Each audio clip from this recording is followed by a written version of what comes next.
What are pivot point? Pivot point basically एक indicator है जो प्रीवियस मार्केट मूव के हिसाब से हम कैलकुलेट करते हैं, उस लेवल को निकालते हैं जो पोटेंशियली सपोर्ट या रेजिस्टेंस लेवल बन जाते हैं।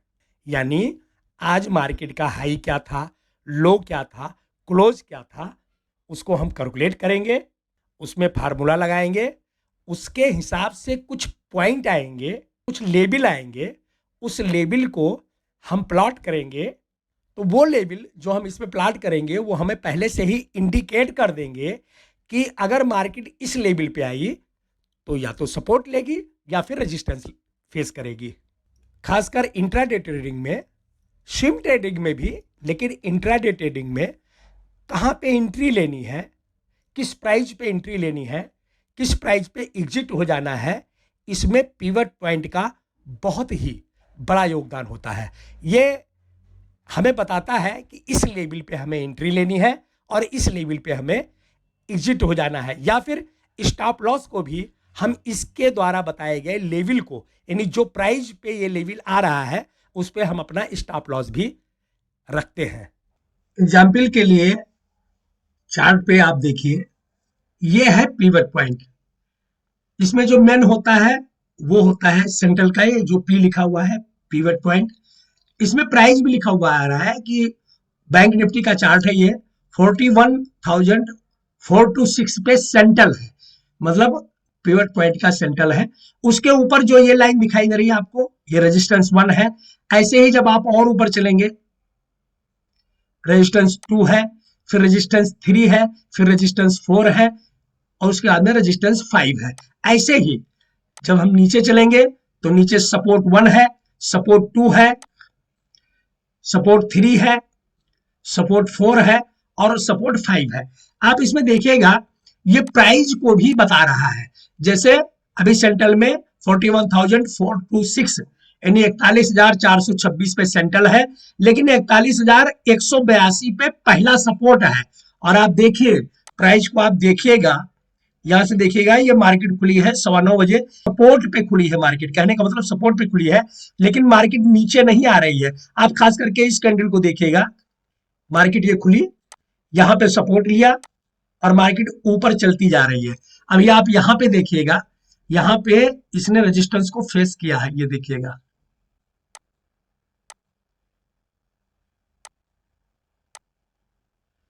इसके बाद में ऊपर गई मार्केट, यहां से ऊपर गई, R1 रेजिस्टेंस फेस किया है। कहने का मतलब है ये हर एक पॉइंट पे आपको बताता रहेगा कि कहाँ पे स्टॉप लॉस रखना है, कहाँ पे एंट्री लेनी है, कहाँ पे एग्जिट हो जाना है। Types of pivot point. Pivot point कितनी तरह के होते हैं? Traditional pivot point, Woodie pivot point, Camarilla point pivot point, Fibonacci pivot point. मुख्यतः 4 तरह से पिवट पॉइंट चलन में हैं जो लोग यूज करते हैं। हम कौन सा पिवट पॉइंट यूज करते हैं? तो हम यूज करते हैं ट्रेडिशनल पिवट पॉइंट। इसके अराउंड ही हम अपनी सारी स्ट्रेटजीज को डिजाइन करते हैं। Woodie pivot point, Camarilla pivot point और फिबोनाची को हम यूज नहीं करते हैं। इसका मतलब ये नहीं है कि ये काम नहीं करता, ये अच्छा काम करता है, लेकिन सब लोगों के अपने अपने फेवरेट इंडिकेटर होते हैं। हम लोग ट्रेडिशनल पिवट पॉइंट को यूज करना पसंद करते हैं। आप लोगों को दिखाया है पिवट पॉइंट हम लोग जो यूज करते हैं, उसमें एक सेंट्रल का पिवट होता है, बाकी ऊपर जो होता है R1, R2, R3, R4 ऐसे होता है। नीचे जो सपोर्ट होता है, सपोर्ट 1, सपोर्ट 2, सपोर्ट 3, सपोर्ट 4, यही होता है। अब पिवट पॉइंट को कैलकुलेट कैसे करते हैं, इसके लिए भी फार्मूला है। फार्मूला है previous high plus previous low plus previous close. इन 3 वैल्यू को, और जो इसकी वैल्यू आएगी उसको हम 3 से डिवाइड कर देंगे, और उसकी जो वैल्यू निकल के आएगी वो सेंट्रल का जो है पिवट पॉइंट बनेगा।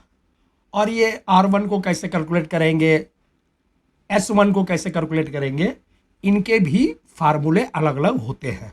आप चाहें तो आप इसको निकाल करके इस लेवल को निकाल सकते हैं और अपने चार्ट पे इसको प्लाट कर सकते हैं और फिर पिवट पॉइंट भी लगा के देखिए और आप देखिए कि आपके लेवल सेम आ रहे हैं कि नहीं आ रहे हैं।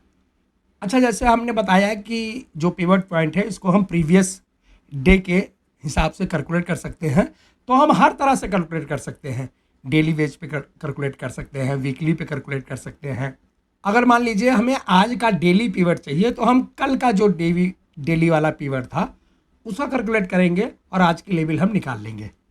कहने का मतलब है कि हमें जो भी पिवट पॉइंट चाहिए आज का, मान लीजिए डेली का चाहिए, वीकली का चाहिए, मंथली का चाहिए, तो हम प्रीवियस जो है, जैसे मान लीजिए मंथली का चाहिए तो हमें प्रीवियस मंथली का पिवट पॉइंट का फार्मूला यूज करना पड़ेगा। अगर वीकली का चाहिए तो पिछली वीक का यूज करना पड़ेगा, डे का चाहिए तो डे का यूज करना पड़ेगा। बस अगर हम चाहें तो हम आवरली पिवट पॉइंट भी कैलकुलेट कर सकते हैं, लेकिन आपको बताना चाहेंगे ये कैलकुलेशन हमें भी नहीं आती।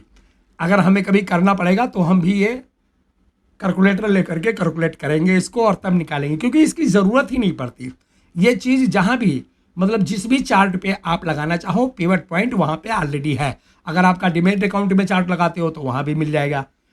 हर एक साइड पे पिवट पॉइंट तरह तरह के लोगों ने अपने डाल रखे हैं, तो उसको उठा के लगा लेना है। ये कोई ज़रूरी नहीं है, ये टेक्निकल वे है, लेकिन आपकी जानकारी में होना चाहिए कि पिवट पॉइंट की कैलकुलेशन कैसे होती है। बस अब बात आती है कि CPR क्या है और CPR को हम कैसे कैलकुलेट करेंगे। अब जो पिवट पॉइंट है ठीक वही CPR भी है, लेकिन CPR में हमें दो चीज़ें एक्स्ट्रा मिलती हैं। एक तो मिलती है ऊपर वाला जो टॉप वाला CPR है और एक जो है नीचे वाला बॉटम CPR है। बाकी सब कुछ वही है, इसमें कुछ एक्स्ट्रा नहीं है। और ये जो CPR है ये उस पिवट पॉइंट के मुकाबले में थोड़ा ज़्यादा बेहतर परफॉर्म करती है। तो इसके भी कैलकुलेशन करने का एक फार्मूला है, लेकिन उस फार्मूले को हम लोगों को जानना नहीं है। ज़्यादा टेक्निकल वे में जाओगे तो सर के ऊपर से निकल जाएगा। हमारा मेन मोटिव है कि हम मार्केट में बाय या सेल कैसे करें, ट्रेड कैसे करें, ना कि मार्केट की गणित को समझे कि कैसे कैलकुलेट करेंगे, कितना अंक आएगा। तो हम आपको दिखाना चाहेंगे कि जो CPR है वो बिल्कुल पिवट पॉइंट की तरह ही है।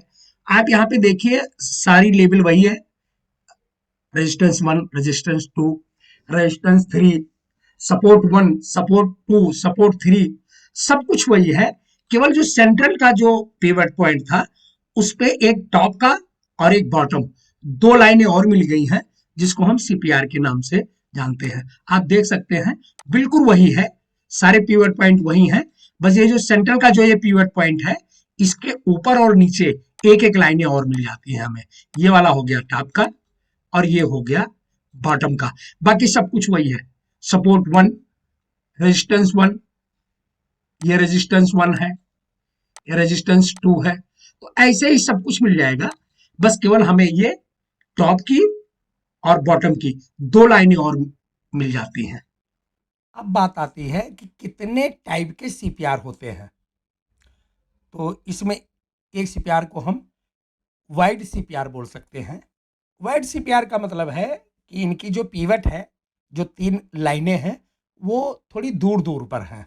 जब वाइड CPR होता है तो इसकी बहुत संभावना रहती है कि मार्केट साइडवेज रह सकता है। तो this is probability, this is not certainty. अब एक बात ध्यान रखना कि इससे कंफ्यूज मत होना कि वाइड CPR है तो आज मार्केट साइडवेज ही रहेगी। आपको बार बार बता रहा हूं कि शेयर मार्केट में केवल संभावना है, होलीग्राम नहीं है कि ऐसा ही होगा, लेकिन प्रोबेबिलिटी है, संभावना है। तो वाइड CPR पे आप अपने मन में ये रख सकते हो कि मार्केट आज साइडवेज रहेगी, लेकिन ज़रूरी नहीं है। तो अगर वाइड CPR है तो हम क्या करेंगे कि हम ट्रेड लेंगे वैसे ही जैसे हमेशा मार्केट में लेते हैं, लेकिन टारगेट बहुत बड़ा नहीं रखेंगे, क्योंकि दिमाग में हमारी ये होना चाहिए कि आज मार्केट साइडवेज हो सकती है। तो इस वजह से छोटे छोटे टारगेट को लेने की कोशिश करेंगे। बहुत बड़े टारगेट की अपेक्षा नहीं रखते हैं जब वाइड सीपीआर होता है। हम एक ट्रेंडिंग मार्केट एक्सपेक्ट नहीं करेंगे। नेक्स्ट है नैरो सीपीआर। नैरो सीपीआर का मतलब है जो हमारे पीवट हैं वो बहुत पास पास हैं, मतलब बहुत करीब में हैं, तीनों लाइनें बिल्कुल साथ में सिमटी हुई हैं। इसका मतलब है, मतलब प्रोबेबिलिटी है कि आज मार्केट ट्रेंड कर सकती है, मतलब बड़े मूव दे सकती है। अब जरूरी नहीं है कि आप ट्रेंड हो सकता है कि नीचे की तरफ मार्केट जाए तो भी बड़े टारगेट की अपेक्षा रखेंगे, और अगर आप ट्रेंड हो गया तो भी बड़े टारगेट की अपेक्षा रख सकते हैं। ट्रेंड वैसे ही करेंगे, लेकिन आज टारगेट थोड़ा बड़ा कर सकते हैं क्योंकि सीपीआर नैरो है। कहने का मतलब है कि जब नैरो सीपीआर है तो हम अपने टारगेट को थोड़ा सा बड़ा करने की कोशिश कर सकते हैं, मतलब मार्केट के रेंज को कैप्चर करने की कोशिश करते हैं, क्योंकि नैरो सीपीआर का मतलब है कि आज मार्केट जो है काफ़ी मूव करेगी, ट्रेंड देगी मार्केट। अब मार्केट के रेंज को हम कैप्चर कैसे करेंगे, इसके लिए हम आगे बताएंगे आपको। फिलहाल अपने माइंड में इतना रखना है कि सीपीआर नैरो है तो मार्केट ट्रेंड हो सकती है, सीपीआर अगर वाइड है तो फिर साइडवेज रह सकती है। और ये भी मार्केट में एक प्रकार से प्रोबेबिलिटी है, मतलब संभावना है, सर्टिनिटी नहीं है कि ऐसा ही होगा।